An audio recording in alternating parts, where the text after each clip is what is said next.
janë shumë të ulta se sa krimet tjera të cilët mund i kryej një qytetar i zakonshëm. Pra ata kanë kohë të cilët po përgatiten, kanë shumë kohë që po përgatiten për të ndërtuar rrugën e shpëtimit edhe mburojat e mundshme juridike për veten e tyre. E qartë. Klot, tani vëmendja do të zhvendoset te kuvendi, pra aty ku politika duhet të marrë edhe vendimin. Mendon se mazhoranca ka vullnetin politik të lejojë tashmë drejtësinë të shkojë deri në fund edhe kur kjo ka prekur njerëzit e saj, pra si në rastin e Ballukut? Të them të drejtën, mazhoranca socialiste nuk ka absolutisht asnjë lloj vullneti.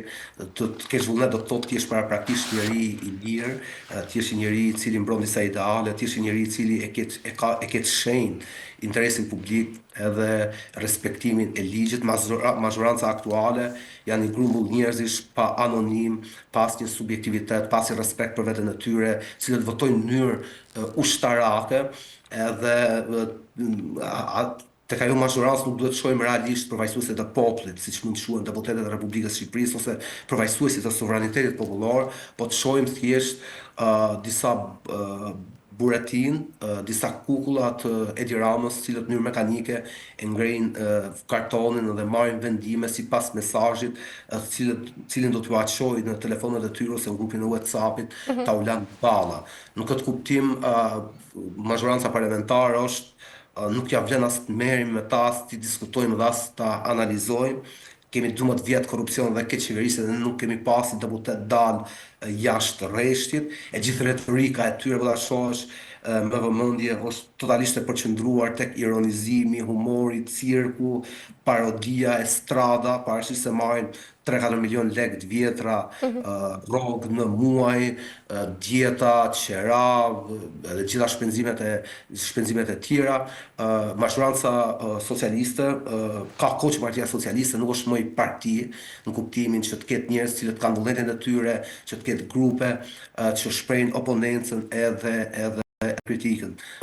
Partia Socialiste është një parti autoritare, hierarkike, me në krye një kryetar despotik, siç është Edi Rama, edhe ne kemi pa shumicën e deputetëve, 70% deputetëve, 80% deputetëve të Partisë Socialiste, ne nuk i njohim më, nuk e dim se çfarë ata realisht përfaqësojnë, përse janë deputet kuvendit të Republikës, cila është kauza e tyre, nuk i shohim as të flasin në parlament, nuk i shohim as nëpër studio televizive, pra janë nga një masë njerëzish e vdekur, e delegitimuar dhe pa asnjë lloj morali politik mund të presësh gjithçka. Nëse Edi Rama do të kërkonte që të shpallej monarkia, të kalonte Shqipëria nga republikë në monarki, ata do të votonin po.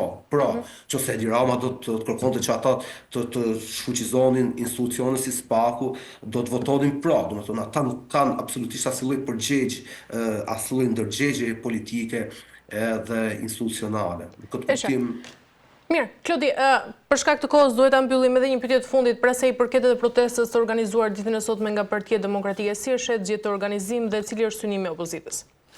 Unë nuk e di, kam dëgju këto deputetët e ndryshëm të opozitës që thonë se do të hapim çadra në bulevard dhe të kemi këtë kanë provu, ata e kanë provu vitin 2017, mu duke edhe absurde edhe kërkesa e tyre për qeverinë teknike. Në vitin 2017 Lulzim Basha bëri protesta me çadra përballë kryeministrisë, kërkoi qeveri teknike, këtë shpalli si formën më radikale të demokracisë. Për atëherë kjo formë proteste kishte kuptim se sapo kishte ndodhur edhe ngjarjet, protestat e sheshit Majdan në Ukrainë, dhe gjithë ajo çfarë arriti Lulzim Basha atëherë ishte i takim i orëve të fundit me kryeministrin Rama, mori 8 ministra teknik dhe i humbi zgjedhjet në nivele historike. Pra, nëse në 2017 ai mori 29% votave me 8 ministra teknik, në 2021, 4 vite më vonë, ai mori 39% votave edhe pa pas ministra teknik. Pra nuk ka asnjë lloj risie, ne i kemi pa këto forma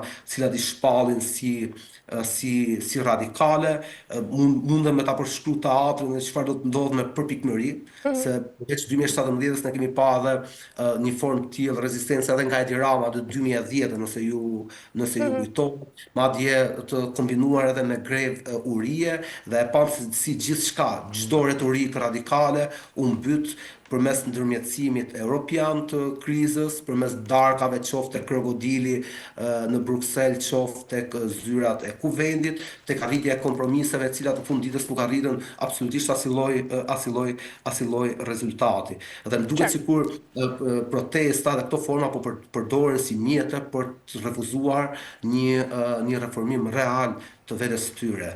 Demokracia edhe fuqia e politikës nuk ka të bëjë vetëm tek protesta në vetvete, por ka të bëjë edhe tek rezonimi yt tek qytetarët, tek fakti nëse ke alternativë, nëse ke program, nëse e pastron veten së brendshmi, nëse fiton kredibilitet politik dhe moral në syt e opinionit të publik. Pastaj vjen protesta. Duhet pikërisht fillimisht protestës i paraprin ky procesi i katarsit, ky procesi i rishpikjes dhe i riformatimit të vetes.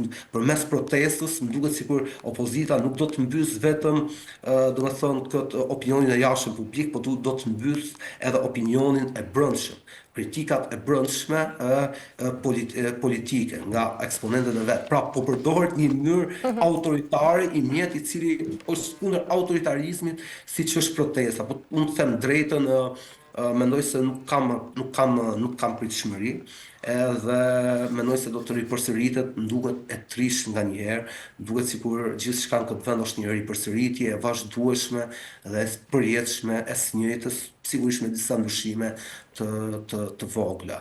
Mirë.